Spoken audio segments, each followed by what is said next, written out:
प्यारे मित्रों नमस्ते। देखिए, इंडियन रेलवे ब्रिज मैनुअल से रिलेटेड बोर्ड पर 15 क्वेश्चन नोट है, इसी के बारे में हम लोग स्टडी करेंगे। देखिए, फर्स्ट क्वेश्चन है क्या, फाउंडेशंस, फ्लोरिंग, सब structure, bed block and protection work of all bridges will be maintained by. देखिए, यहां पर यह बोला गया है, ध्यान दीजिए कि जो ब्रिज का फाउंडेशन वर्क है, फ्लोरिंग होता है, सब स्ट्रक्चर्स, देखिए बेड ब्लॉक, प्रोटेक्शन वर्क्स, ये जो सारे ब्रिजेज के लिए बात की जा रही है, all bridges will be maintained by, सारे ब्रिजेज की बात हो रही है। उसको मेंटेन कौन करेगा, उसको मेंटेन कौन करेगा? तो देखिए, इसका आंसर है inspector of works, inspector of works. लेकिन देखिए, ऑब्लिक परमानेंट वे इंस्पेक्टर, देखिए एक्चुअल में इंस्पेक्टर ऑफ वर्क करते हैं, लेकिन परमानेंट वे इंस्पेक्टर भी कर सकते हैं एज पर प्रैक्टिस, जैसा कि रेलवे में प्रैक्टिस हो, जैसा कि रेलवे में उस रेलवे में प्रैक्टिस हो, or as approved by chief engineer. देखिए ध्यान दीजिए, जैसा चीफ इंजीनियर महोदय अब अप्रूव्ड किए हो। भाई देखिए, एक्चुअल में ये जो वर्क है ये ठीक है, ये इंस्पेक्टर ऑफ वर्क का है, चलिए कोई बात नहीं, बट किसी किसी रेलवे में जो ये पीवे इंस्पेक्टर होते हैं वो लोग भी करते हैं, वो लोग भी कर सकते हैं, जैसा कि प्रैक्टिस में हो या चीफ इंजीनियर का अप्रूवल हो, चीफ इंजीनियर का अप्रूवल हो। सेकंड क्वेश्चन देखिए, सब स्ट्रक्चर ऑफ ऑल आर्च, देखिए ध्यान दीजिए, जो आर्च ब्रिजेज हैं, सब structure of all arch, pipe, box, PSC slab and RCC slab bridges will be maintained by. देखिए, अब देखिए, ये मतलब ये जो सेकंड नंबर का क्वेश्चन है, ठीक है, ये मतलब जो छोटे छोटे ब्रिज हैं उनके लिए बात की गई है। तो देखिए, एक्चुअल में इसका आंसर क्या है, same answer as question number 1, वही आंसर है कि भाई inspector of work oblique P way inspector भी कर सकते हैं एज पर प्रैक्टिस और as approved by chief engineer. देखिए, मेरे कहने का मतलब सेकंड क्वेश्चन का भी आंसर सेम है। देखिए, थर्ड क्वेश्चन क्या है, स्टील वर्क, ध्यान दीजिएगा, steel work of girder spans less than 12.2 metre clear will be maintain by. देखिए, एक्चुअल में यहां पर स्टील गर्डर का केस है, स्टील क्लियर समझिए, स्टील गर्डर का केस है, लेकिन देखिए यहां पर ठीक है, लेकिन स्पान कितना होना चाहिए? देखिए, less than 12.2 metre clear span, clear span जो है लेस देन 12.2 मीटर। तो देखिए, उसको कौन मेंटेन करेगा? पूछा गया है कि मेंटेन्ड बाई, मेंटेन्ड बाई।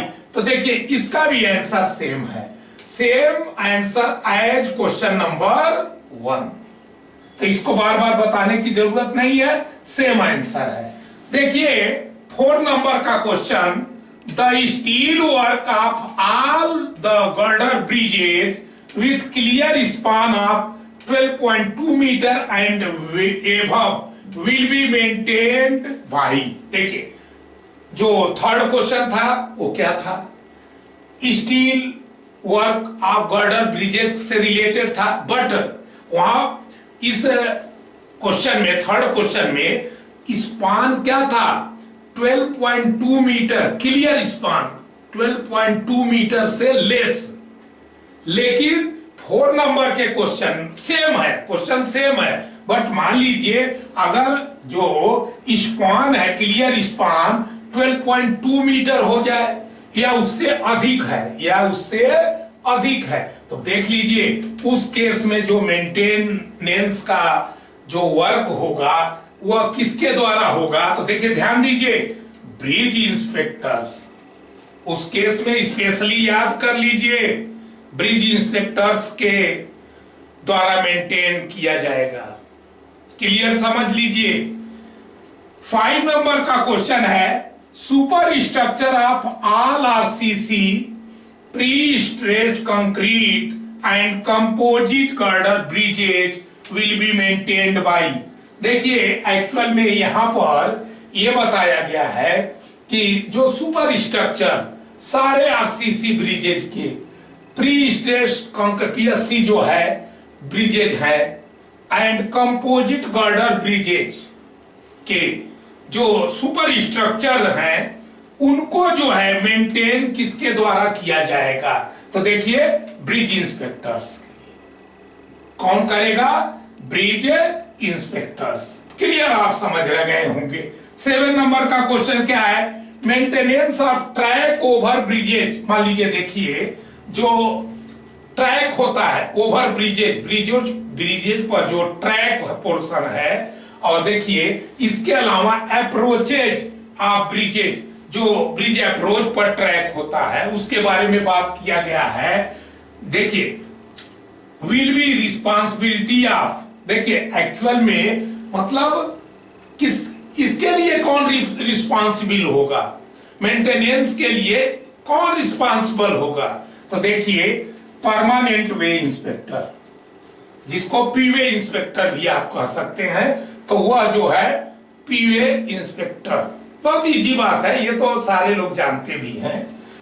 देखिए 8 नंबर का क्वेश्चन क्या है, permanent way inspectors shall be also responsible for maintenance of. देखिए ध्यान दीजिए, जो पीवे इंस्पेक्टर्स हैं उनके लिए यह भी बोला गया है कि उनकी रिस्पॉन्सिबिलिटी होगी मेंटेनेंस ऑफ, किसके मेंटेनेंस के लिए, guard rails, footpath, notice boards, name boards, trolley refuses etcetera.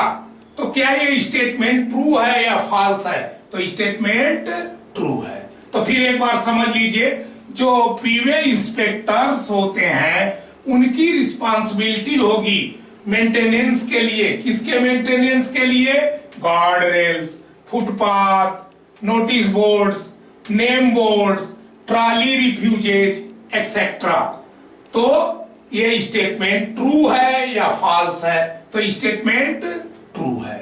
देखिए 9 नंबर का क्वेश्चन है, मार्किंग ऑफ एचएफएल। जरा ध्यान दीजिएगा, एचएफएल की जो marking, danger level, foundation detail and other particulars. मेरे कहने का मतलब देखिए marking of HFL, danger level, foundation detail and other particulars की जो मार्किंग होगी विल बी रिस्पॉन्सिबल। इसके लिए कौन रिस्पॉन्सिबल होगा, फिर से एक बार समझिए, एचएफएल की मार्किंग, डेंजर लेवल का marking, foundation detail and other particulars के मार्किंग की जिम्मेदारी, रिस्पॉन्सिबिलिटी किसकी होगी।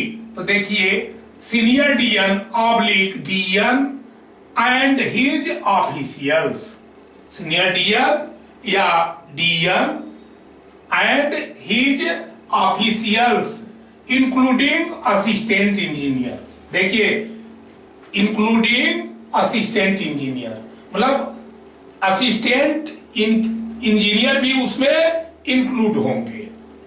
देखिए 10 नंबर का जो क्वेश्चन है, clearing of water of bridge, water way of bridge and encroachment will be responsible. देखिए एक्चुअल में ये पूछा गया है कि clearing of water way of bridges, bridges का जो वाटर वे उसको क्लियर करने की रिस्पॉन्सिबिलिटी, इंक्रोचमेंट के रिमूवल की रिस्पॉन्सिबिलिटी किसकी होगी। किसकी होगी? तो देखिए एक्चुअल में same answer as question number 9। जैसे रिस्पॉन्सिबिलिटी किसकी होगी? Senior DN and his officials including assistant engineer. जो आंसर अभी बताया गया था वही आंसर क्वेश्चन नंबर 10 का भी होगा। देखिए 11 नंबर का क्वेश्चन क्या है? The date of painting of steel work should be painted in which colour? देखिए एक्चुअल में स्टील वर्क जो होता है, जो स्टील वर्क होता है उसकी पेंटिंग की जाती है, तो उसके पेंटिंग का डेट जो है लिखा जाता है। तो वो डेट जो है लिखा गया है should be painted in which colour? तो व्हाइट कलर में। किस कलर में? व्हाइट कलर में। देखिए 12 नंबर का जो क्वेश्चन है, the date of painting of steel work should be right. ध्यान दीजिएगा, ये बोला गया है कि date of painting of steel work should be right. भाई देखिए डेट ऑफ पेंटिंग जो है ठीक है लिखा जाएगा व्हाइट कलर, ठीक है कोई बात नहीं, लेकिन कहां लिखा जाएगा? तो देखिए on the outside of left girder of the first span. जो ब्रिज का फर्स्ट स्पान होगा, ब्रिज का फर्स्ट स्पान होगा लेफ्ट साइड गर्डर के आउटसाइड। फिर से सुन लीजिए, ब्रिज का जो फर्स्ट स्पान होगा, फर्स्ट स्पान जो फर्स्ट स्पान का लेफ्ट साइड का गर्डर होगा उसके आउटसाइड, उसके आउटसाइड। देखिए 13 नंबर का क्वेश्चन क्या है? In case of important girder bridges. भाई देखिए इंपॉर्टेंट गर्डर ब्रिज के केस में the left girder at each and, ध्यान दीजिए भाई ईच एंड का जो लेफ्ट गर्डर होगा, बात समझिए, should be bear the date of painting. मतलब डेट ऑफ पेंटिंग जो है लिखा जाएगा। Date of painting important bridge के केस में फिर से एक बार समझिए कि जो लेफ्ट गर्डर होता है at each and, left girder का ईच एंड पर जो है क्या किया जाएगा? डेट ऑफ पेंटिंग लिखा जाएगा। तो ये पूछा गया है कि क्या ये स्टेटमेंट ट्रू है या फॉल्स है? तो स्टेटमेंट ट्रू है। देखिए जो 14 नंबर का क्वेश्चन है, the highest flood level line, ध्यान दीजिए जो हाईएस्ट फ्लड लेवल लाइन होता है should be painted distinctly by A 25 mm broad white line along the year of its occurrences in figure that is 100 mm height। Clear समझ गए होंगे कि देखिए जो हाईएस्ट फ्लड लेवल होता है उसके लिए एक लाइन जो है ड्रॉ किया जाता है, लाइन पेंट किया जाता है, जो कि भाई देखिए जो 25 mm विड्थ का होता है, लाइन पेंट किया जाता है जिसकी विड्थ कितनी होगी 25 mm और व्हाइट कलर में देखिए एक्चुअल में, और उसमें जो है देखिए ध्यान दीजिए एलॉन्ग विथ उसमें मतलब ईयर भी इंडोर्स होता है।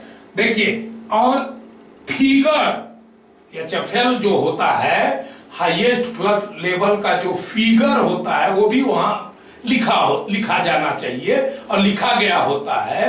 तो देखिए भाई फिगर की हाइट कितनी होगी? देखिए पहली बात सुन लीजिए, जो हाईएस्ट फ्लड लेवल है वह जो है 25 mm व्हाइट कलर के पेंट से एक, भाई देखिए क्या किया जाएगा 25 mm ब्रॉड व्हाइट लाइन से क्या किया जाएगा, उसको मार्क कर दिया जाएगा लाइन से। अब उसके बाद जो है जो हाईएस्ट फ्लड लेवल होगा उसको जो है लिखा जाएगा बट विथ ईयर लिखा जाएगा। With year. भाई हाईएस्ट फ्लड लेवल का वैल्यू लिखा जाएगा विथ ईयर, लेकिन उस लेटर की हाइट क्या होगी? तो 100 mm। कितना होगी? 100 mm। देखिए 15 नंबर का जो क्वेश्चन है, HFL इज एब्रीविएटेड फॉर, तो HFL का फुल फॉर्म क्या होता है? तो हाईएस्ट फ्लड लेवल। HFL का फुल फॉर्म क्या होगा? Highest flood level. ये था 15 क्वेश्चन और उसका आंसर। जिन फ्रेंड्स को स्क्रीनशॉट लेना है वो ले सकते हैं। इसी के साथ वीडियो का ये पार्ट समाप्त होता है।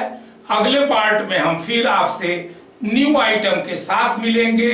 जय हिंद, जय भारत, नमस्ते।